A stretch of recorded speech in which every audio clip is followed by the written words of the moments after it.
Lapha ngalo kunakho konke abantu balulekile. Uthi banqe nami ngelinye ilanga. Inhlekelele bazalwane. Empilweni yami. Kuze kube ngalokho bazalwane. Ingithwele. Ayikazi ngijabulise. Anibonga ivangeli. Makuthiwa bangele kuzozonke nabaNkulunkulu. Abazobonga abazalwane. Nami ngizoyibongela abangcwele.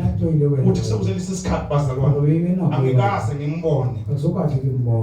Okathi Jehova nje. Phakathi kwami.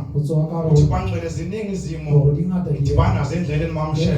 Kodwa Jesu wangaze ngimbona. Engijabulisa kwangcwele. Ayibonga inkosi bazalwane. Lenze ukubangcwele. Unezo bazalwane liqinisa kakhulu. Umphefumulo wami nempilo yami. Alibonga ivangeli bazalwane. Izakha bazalwane. Lithi bangcwele lapha mofunda ngathi usengaphuza umfundisi. Ngapho 24-25 bazalwane. Ikhuluma ngezinto bangcwele ezincane emhlabeni. Uthi mawehla bese bangcwele intuthwane. Ziyisizwe bangcwele esihlakaniphile futhi ezincane. Kodwa bangcwele ehloko ziyalungisa ukudla kwazo. Bese mayiqhubeka lenye lakhona bazalwane. Lithi imbila bazalwane.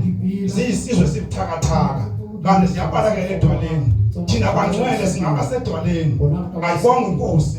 Lapha ngolesiphusela khona ayibonga inkosi bazalwane intuthwane bangolesizwe wangolwasibuka esithelelekile bazalwane kanti sihlakaniphile lathi bangcwele sibizele kuba uhlobo labazalwane oluzohlakanipha bazalwane bangcwele ithuba lisengakithi iyadla bangcwele ngiyatola emgodleni wabazalwane ayibonga inkosi bazalwane uthi makufika bangcwele isimo sobugagadu ngidonse bangcwele emgodleni wabo ngoba ngeke ngimbonile uJesu eyisiphephelo sami ngimbonile uJesu bangcwele ewumzali wami ngimbonile bangcwele uJesu engibiyela bangcwele uvuka bangcwele lenyizwe bazalwane ukuthi David wena Jehova ungizungezile ngasemuva langaphambili okungaza kakhulu bangcwele ukuthi ubekile isandla phezu kwami bazalwane so bangcwele ngisaphi ngoba bangcwele mkhulu ongakimi kunosezweni awalibonga ivangeli bazalwane kuphela kumpheko uJesu uthi impela wena Jesu waze wathembeka kimi yakholwa bangcwele nginokuthula ke bazalwane